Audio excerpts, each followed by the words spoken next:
For centuries, the world has looked upon Africa as a thief looks upon treasure. It is there to be plundered.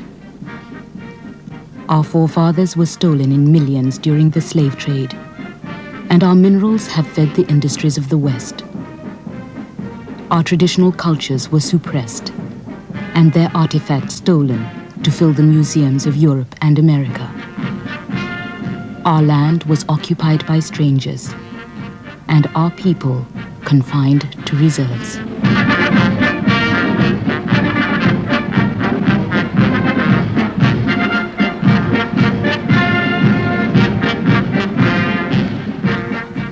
Kenya, now an independent African nation, was once meant to become something quite different.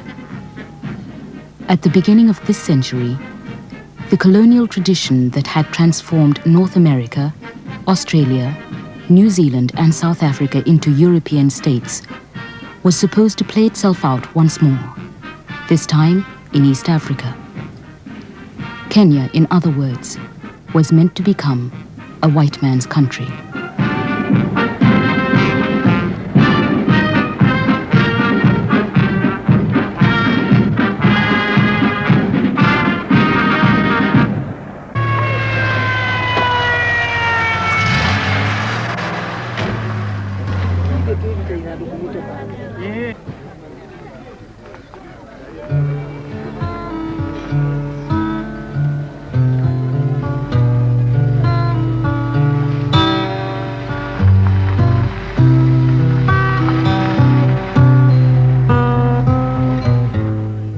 Harry Thuku, one of Kenya's first political leaders, died of cancer in 1970.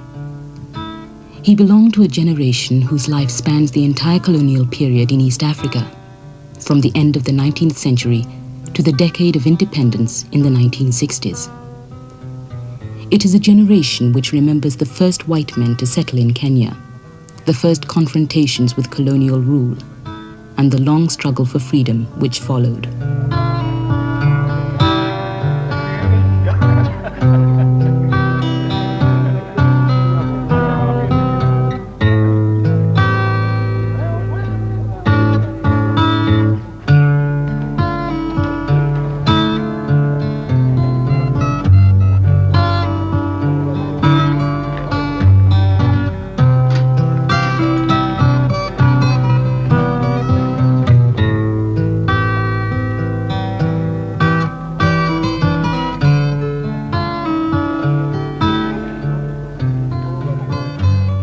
A few years before this generation was born, the imperial powers of Europe had already determined its destiny.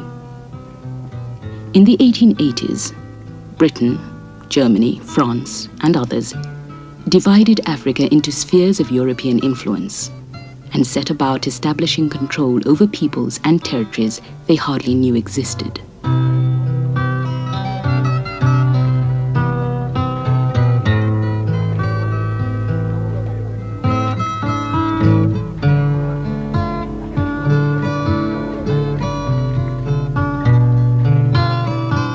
In 1895, Britain declared a protectorate over East Africa. At about the same time, the generation which mourned Harry Thuku was born. Their lives are the history of colonialism in Africa.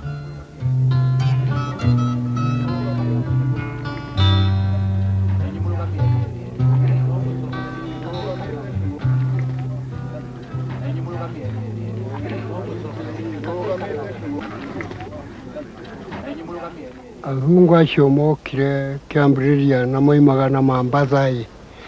Mokaga marĩ agũri, marĩ endia a biashara, makendia mirenge. The white men first came from the coast as buyers and dealers. They sold blankets, bracelets, beads and calico sheets, and they bought elephant tusks in return. But they were not fighting. They were accompanied by armed guards, but fought only if provoked. Their main purpose, really, was trade.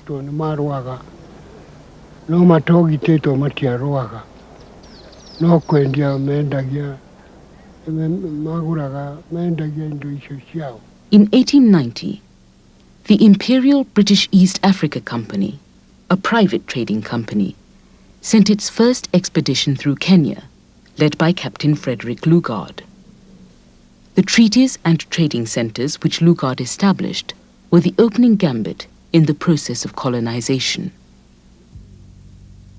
10th October, 1890. Wayaki Wahinga, local chief of Wakikuyu, having made blood brotherhood with Captain Lugard, understands by these formalities that he is the sworn friend and ally of the British, that he will supply them with food, that they are free to settle in his land and will never be molested. The British, on their part, will do him no harm.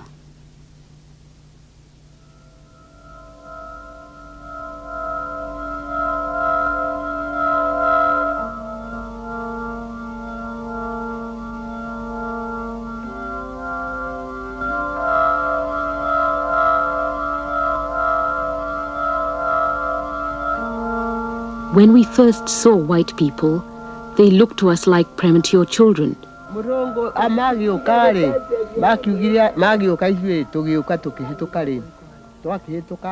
It was taboo to see such things, and we had to undergo a cleansing ceremony. A ram was slaughtered, and its intestines spread on both sides of a river. We had to pass over the intestines to prevent taboo. Lugard went on to Uganda, to the west. The situation behind him deteriorated. In London, the Imperial British East Africa Company found itself in a financial crisis and directed its agents in the field to become self-sufficient. The deliberate and wide-scale confiscation of crops and animals began without regard for ownership or human life.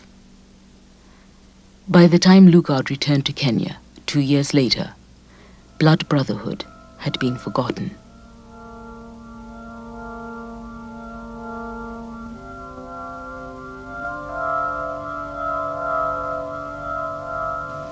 August 1892. Our British policy of bringing peace and prosperity to Africa instead of war seems falling to pieces. The company fighting in Kikuyu, and now among the peaceful and friendly Wakamba. Perkis, firing on and killing the Maasai, and Captain Nelson has hammered the peaceful and harmless Wataita, and killed many and hung some on trees. Such is our vaunted peace for Africa.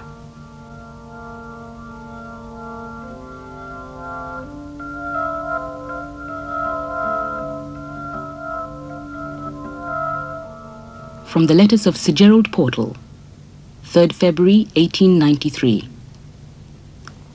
By refusing to pay for things, by raiding, looting, swashbuckling and shooting natives, the Imperial British East Africa Company has turned the whole country against the white man.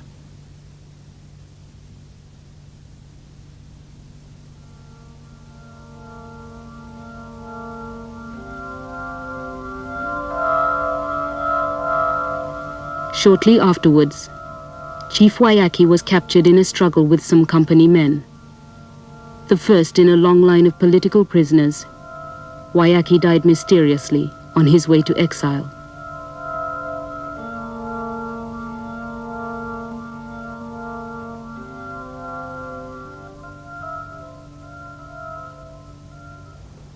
Reu, thutha magĩikara magĩkaga ũguo When the traders had been in the country for a few years, their government arrived and began to impose its rule on us. Forts were set up around the countryside, at Dagoretti, Kiambu, Nyeri, and so on. Soldiers were stationed in these forts and were used to control the people.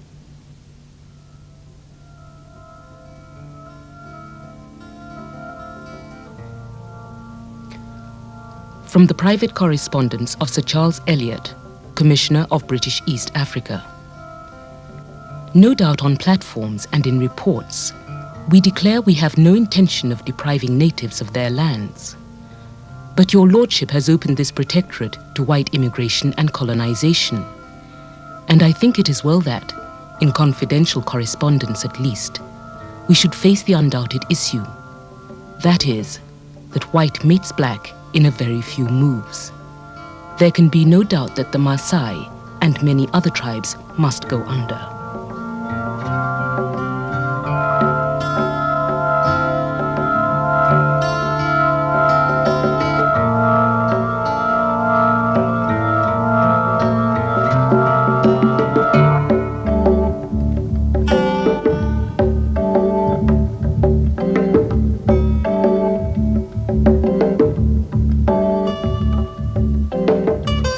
From the Diaries of Francis Hall, February 1899.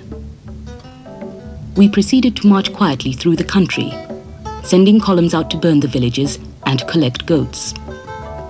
We destroyed a tremendous number of villages, and after 14 days, we emerged on the plains to the eastward, having gone straight from one end to the other of the disaffected districts. We captured some 10,000 goats and a few cattle. And this on top of the previous expedition must have been a pretty severe blow to them.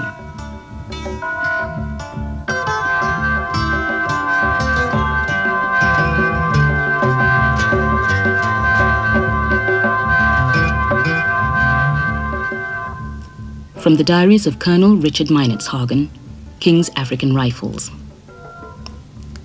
8th September 1902.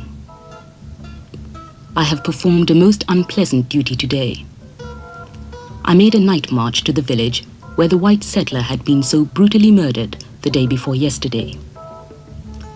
I gave orders that every living thing, except children, should be killed without mercy. Every soul was either shot or bayoneted. We burned all the huts and razed the banana plantations to the ground.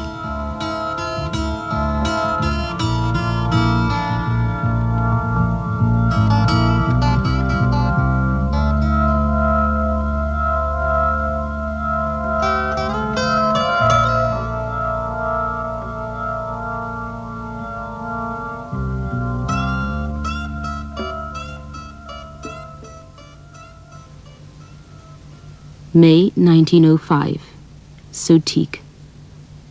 92 killed, 2,000 cattle, 3,000 sheep and goats captured, 14,000 rounds rifle ammunition used, and 2 Maxim guns.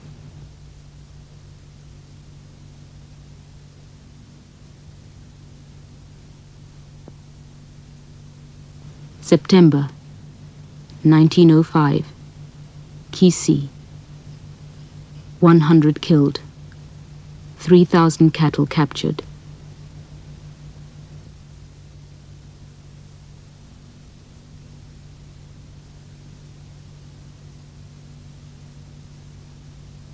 January 1906, Nandi. 1,100 killed, 16,000 cattle, 36,000 sheep and goats captured.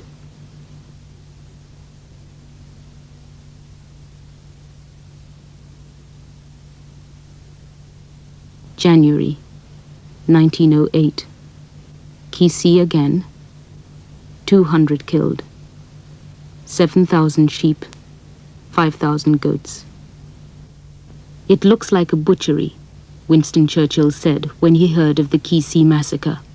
And if the House of Commons gets hold of it, all our plans in the East Africa Protectorate will be under a cloud.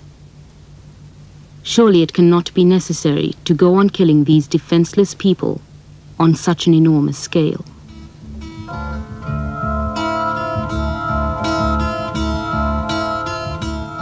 For the people of Kenya, the price of the Pax Britannica was high.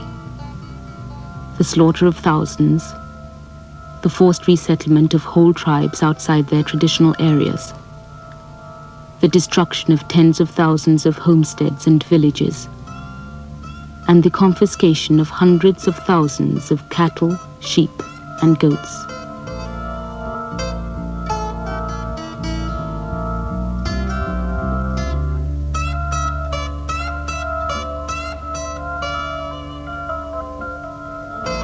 Gũtiokirwo na wega kiuga atĩrĩ rĩu mbara ya mũcinga na itimũ na ngoi nĩ atĩa.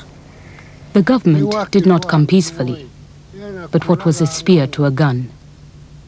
There was fighting, and people were killed. But Europeans won because they had guns. Had it been a matter of spears and swords, things would have been different.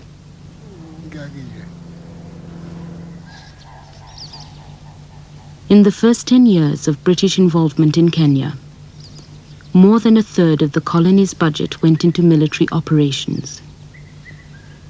By 1915, every major tribe had faced at least one so-called punitive expedition. This was the foundation on which 70 years of colonial rule were based.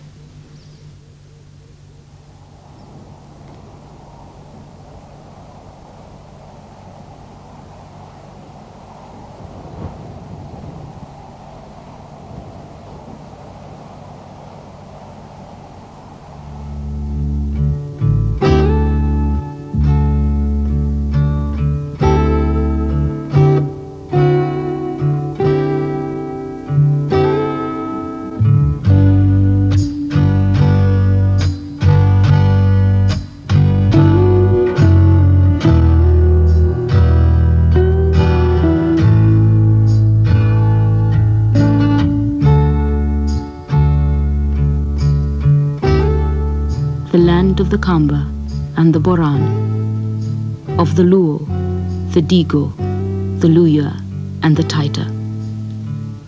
The land of the Maasai, the Meru, the Kikuyu, and the Tugen. Of the Kisii, the Somali, the Turkana, and the Teso.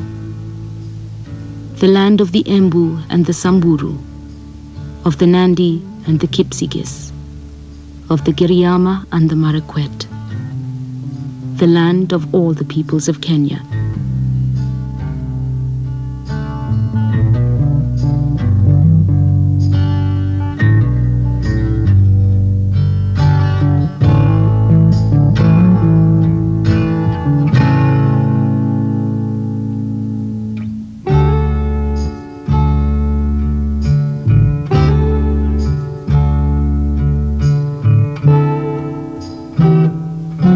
I have great hopes that the punishment of the Sutik will bring the Kisii to reason, remarked Commissioner Stewart in 1905. It is most important to open up this part of the protectorate, which is well adapted to European settlement.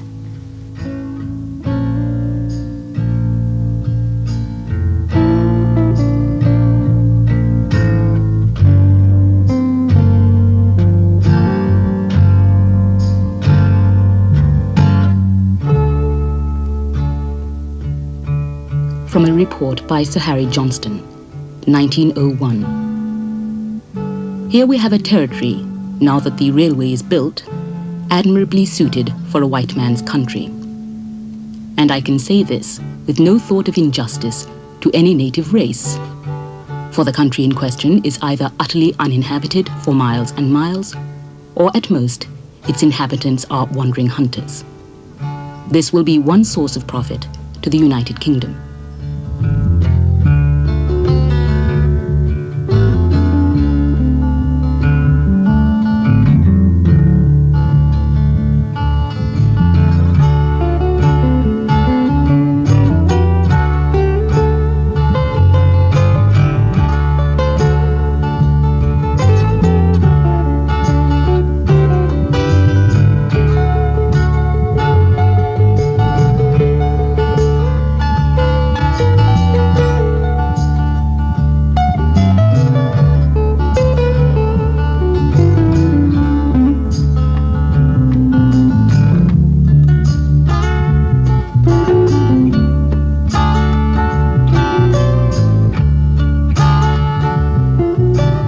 By 1906, 1 million acres had been given to settlers. A decade later, 1,000 European farmers had claimed more than 5 million acres of fertile countryside, the White Highlands.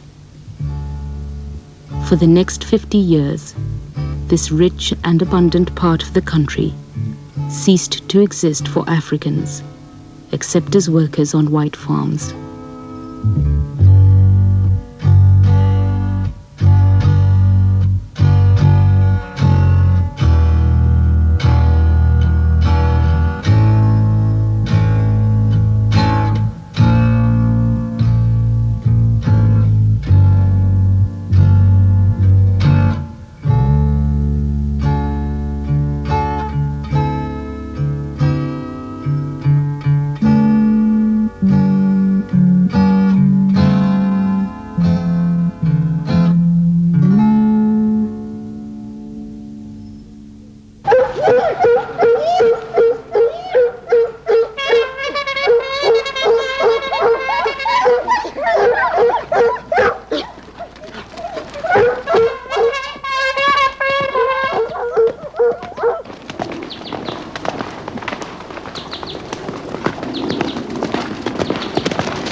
Daddy got fed up with hunting in England and thought he'd like a change, and heard about this country and came out.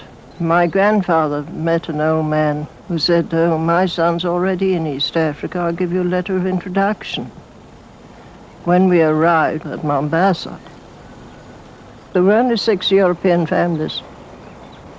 Mombasa Club, of course, was going, and one knew everybody down there. And they used to play badminton and cricket and things like that. And it was lovely. It was great fun. And then we came up to Nairobi, complete with dogs, and Major Gailey met us and took us to the Norfolk Hotel. In 1901, the Uganda Railway was completed. It had been built in 6 years with the help of thousands of Indian laborers, many of whom stayed on afterwards. The line ran for nearly 600 miles, from the port of Mombasa on the Indian Ocean in the east, across the southern part of Kenya to Lake Victoria in the west.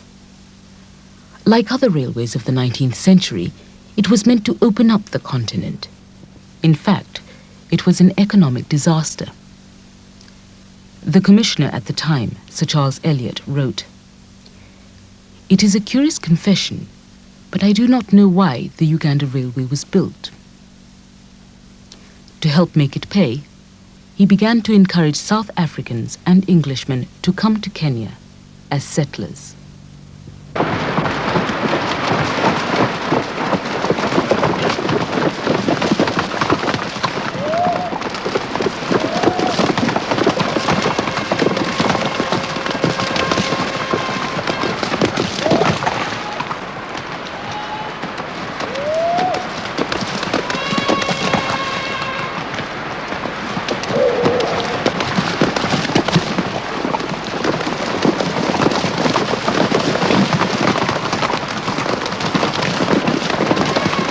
Well, we got up to Nairobi, or we got up to somewhere, and the engine stopped. So we looked.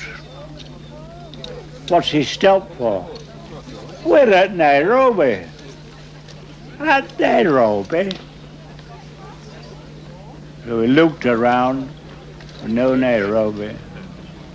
Anyhow, there was a little bit of a platform, and so we got out.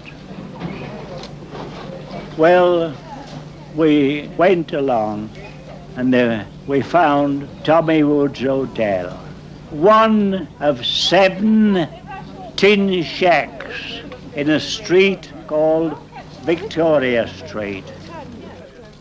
At Nairobi, Francis Hall wrote, a tin pot mushroom township, they have no less than 5 different law courts. All the magistrates live at their desks, slinging ink, and the place is the most lawless and dangerous spot in Africa. Every night, the police bombard indiscriminately with ball cartridge. And unless one is within stone walls, life is not worth 12 hours' purchase. Now the capital of Kenya, Nairobi was founded in the 1890s as a railway depot on the site of an old safari camp. It was a settler's town from the beginning, filled with people who felt they were on the frontiers of civilization. Government Road was just one straight street with a line of trees up the middle of it and shops on each side. There were only two. There was a shop called M.R. de Souza and a shop called Nazareth, both owned by Goanese, where Mother went and she bought 3 tin plates and 3 tin mugs to start us with. We had a donkey cart, but we couldn't use the donkey because he wouldn't go, so we went in the donkey cart, Mother and I, with 2 boys in the shafts and 2 boys pushing behind. That's how we used to go to Nairobi and go to the races. In its early years, Nairobi was the meeting place of Kenya's European colony, a motley collection of people eagerly searching for big game, cheap land, and a distant but not forgotten way of life.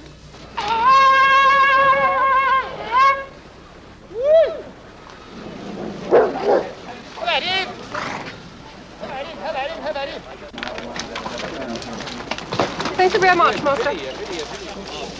We came over one evening bird shooting, and Mother looked at the land and said, if we're going to stay in this country, I should like this piece of land. Right away down to Nairobi, it was all open grassland.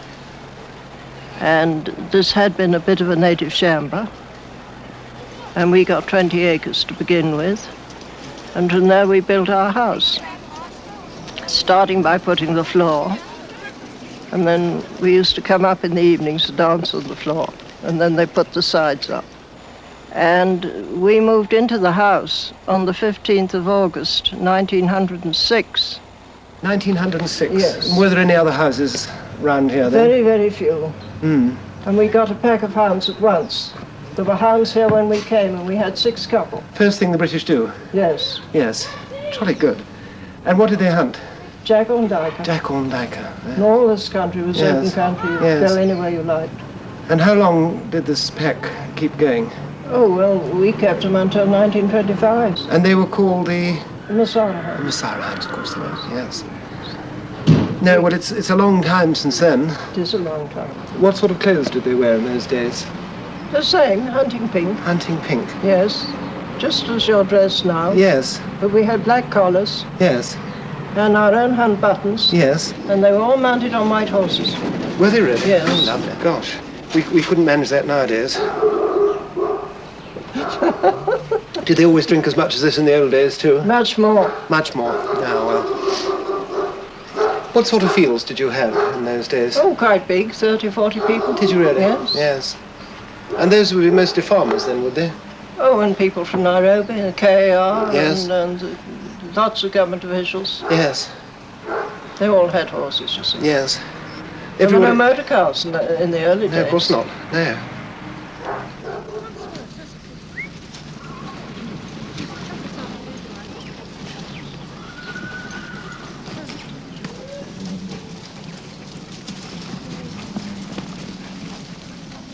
But our life was very much like an English country life in home. I mean, there was very little difference. Very little difference. We had our dogs and our horses and our friends, and we entertained, we went about. The Africans were very friendly and willing to learn, and they worked for one. They'd never worked, of course, before, but they soon learned. We took it for granted that everything was all right. To the early settlers, Kenya held the promise of feudal England with a better climate. The country never developed a white working class, and the success of the European dream depended, from the beginning, upon African labor. It is essentially an overseer's country, wrote Lord Cranworth in 1912. Once the oxen are broken, and the native taught, continuous manual labor in the sun is no longer necessary.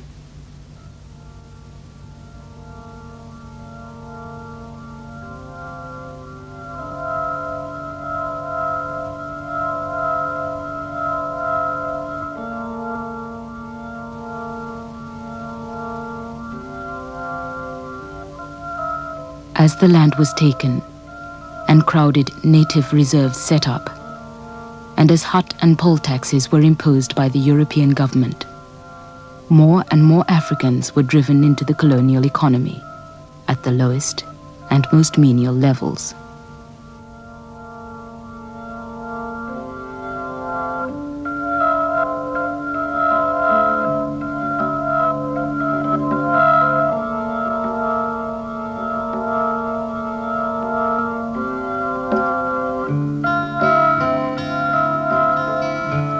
What emerged before long was a society based, like everything else in the colonial world, on a racial hierarchy. The European at the top, the Indian in the middle, and the African at the bottom. And it persisted almost unchanged for 60 years.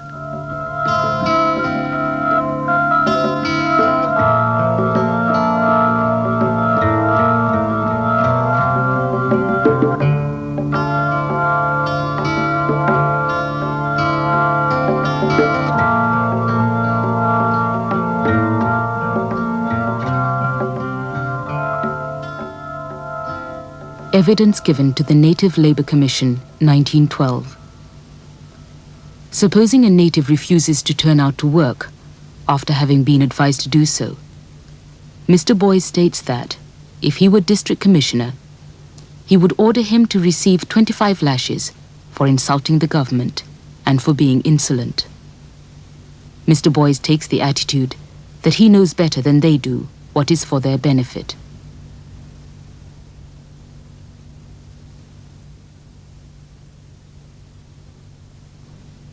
One European is in the habit of harnessing his natives to a plough, and when remonstrated with, excuses himself on the ground that it is only a light cultivator.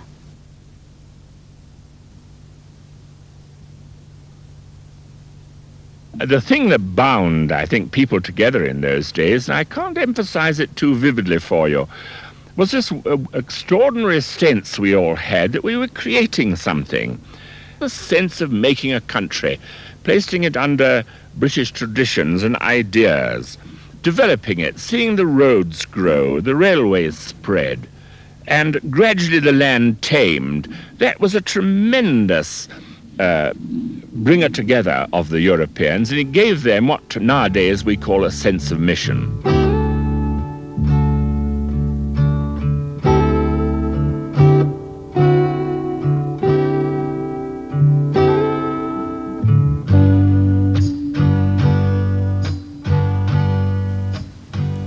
In 1909, Theodore Roosevelt came to Kenya on a hunting safari.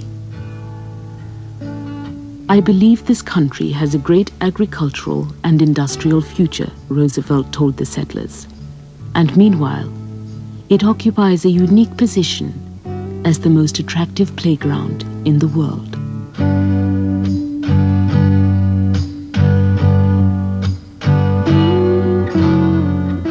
The frontier is no place for weak and shiftless people, Roosevelt wrote. But the same kind of man who did well when he went to the far west, to the Rocky Mountains and the Great Plains 30 years ago, can do well here. The prime need is to build up a large, healthy population of true white settlers, white homemakers who shall take the land as an inheritance for their children's children.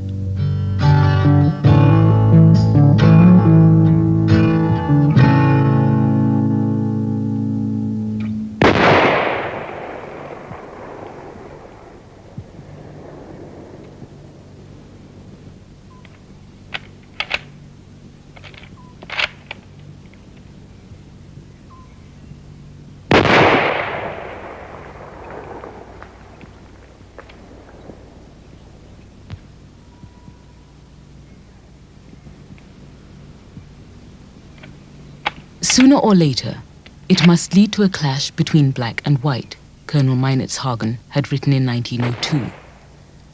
I cannot see millions of educated Africans, as there will be in 100 years' time, submitting tamely to white domination.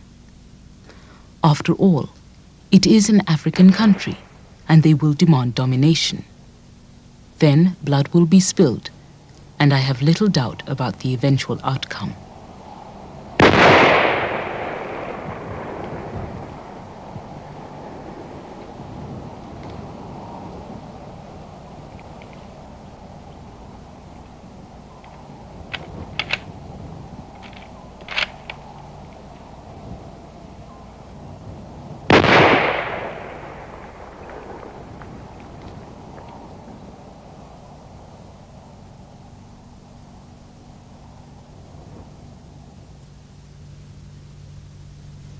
In August 1914, a war began in Europe.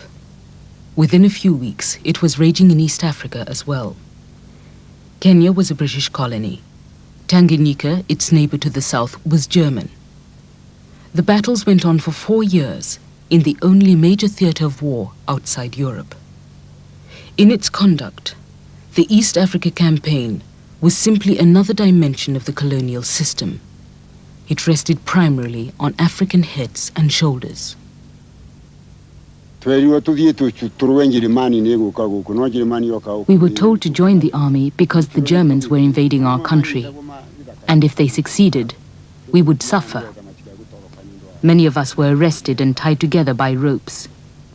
We were taken away and loaded into lorries.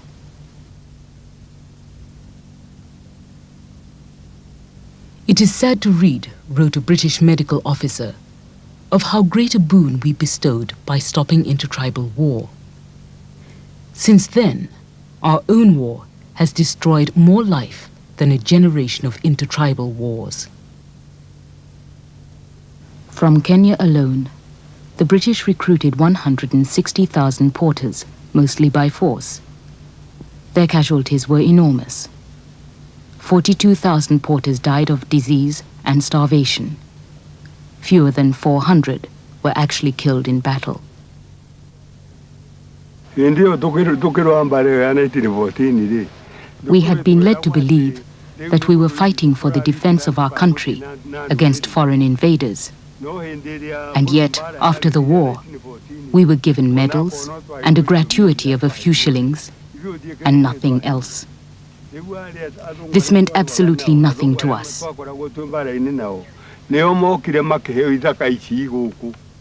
But the Europeans, with whom we'd fought side by side, were given our land here.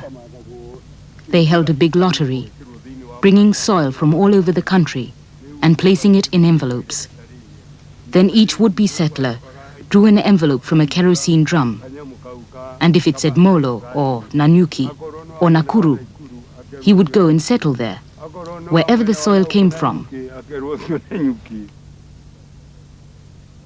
Well, people felt they were going to create another dominion, like New Zealand.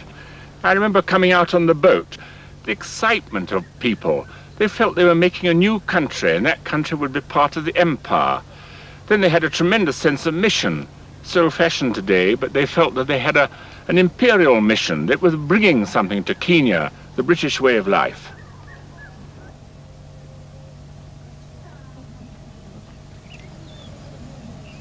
Na athungura twari no mundu akahewe ikachiga nona o kuria kwari gwakwa ngitunyu na twakiruaga nake ngitunyu ni akinengerwo. My bitterest memory of the war is being given registration certificates while Europeans were given our land.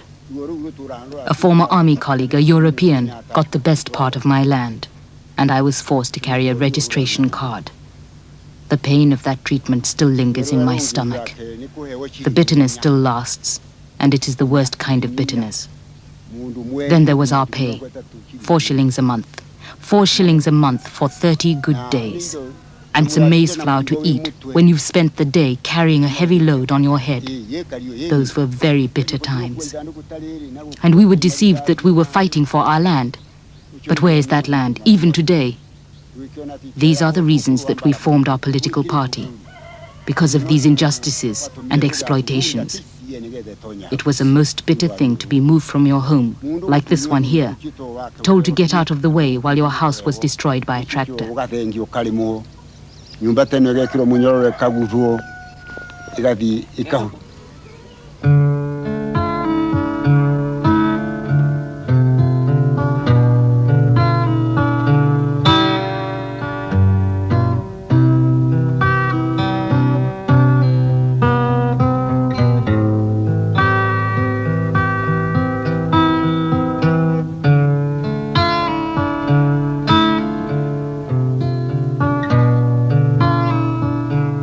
first white man I met was a missionary who formed a mission here about two miles from my home, and his name was called Mr. W.P. Knapp.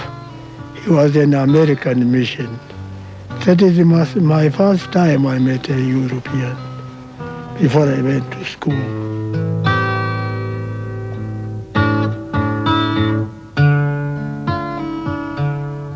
I went to the mission. It was an American mission here, about 2 miles from my home here, where we are. So I went to school there and I acquired the knowledge from that school.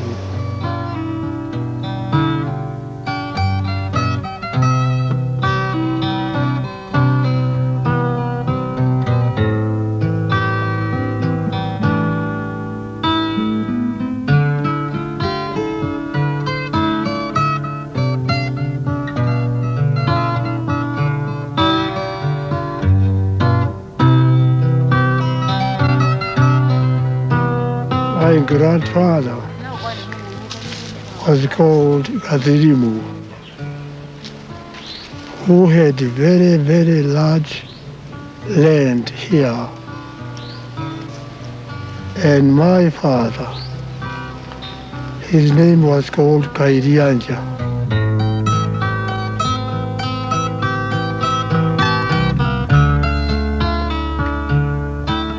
The settlers soon found their position challenged by a new generation, baptized as Christians, conversant in the English language, and ready to reclaim the dignity and freedom taken from their fathers by the Maxim gun.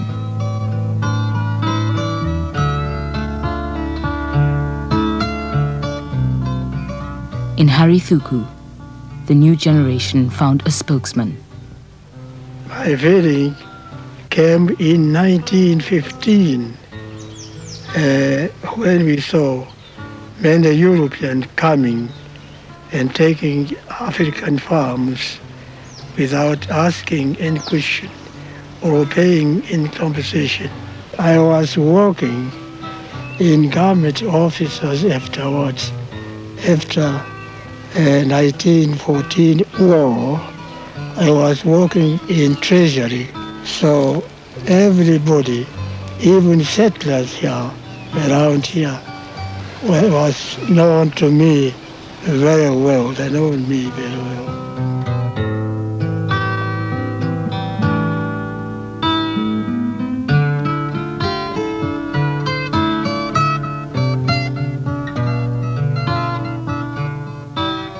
We wanted to get our land back first. And if they give us our land back, they would not stay here because they would have nothing to do.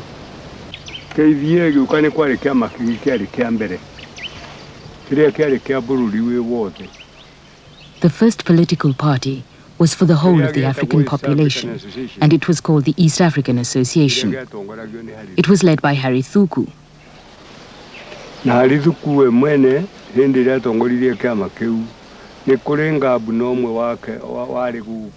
Thuku obtained the address of the colonial office in England and sent a telegram there, setting forth our grievances. When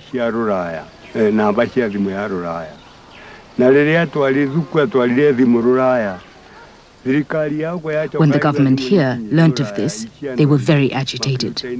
The settlers said they would not compromise, and they demanded that Thuku be arrested. I was arrested on 14th March 1922.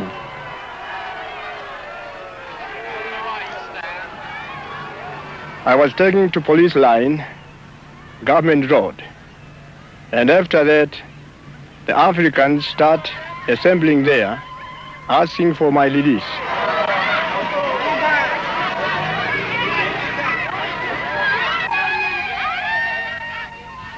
No Africans in Nairobi were working those 2 days. We had pickets out to make sure people did not break the strike.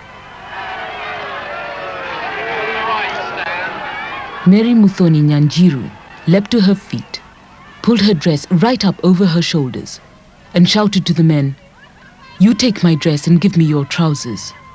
You men are cowards. What are you waiting for? Our leader is in there. Let's get him." Mary and the others pushed on until the bayonets of the rifles were pricking at their throats. And then the firing started. Mary was one of the first to die. On the other side of the lines, the European settlers sitting drinking on the veranda of the Norfolk Hotel joined in the shooting, and it is said they were responsible for most of the deaths over there. The East African Standard, 18th March 1922. The government can rest assured that it has the unquestioning support of the entire European population in any steps it may take to maintain law and order, and that every white man and every white woman are at the government's call to this end. The position is now considered to be completely under control, and no further outbreak is anticipated.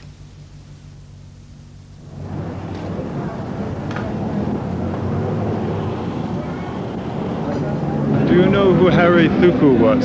He was the first politician we had in Kenya. He was a great man and he was a big farmer. And he fought for Uhuru, freedom. He was a great man. He was a great leader, a hero. Harry Thuku? Yes. I think he was a freedom fighter. Did you know that he just died the other day? Yeah, I know that he died on Monday. On Sunday.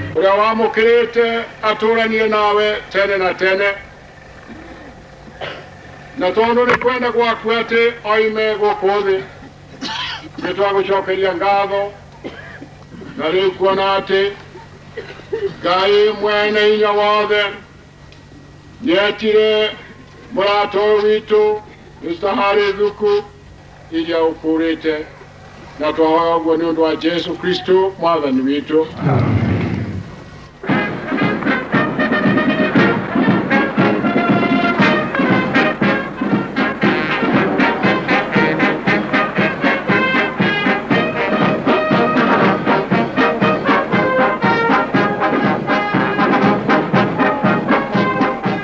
For 30 years after Harry Thuku's arrest, the struggle continued.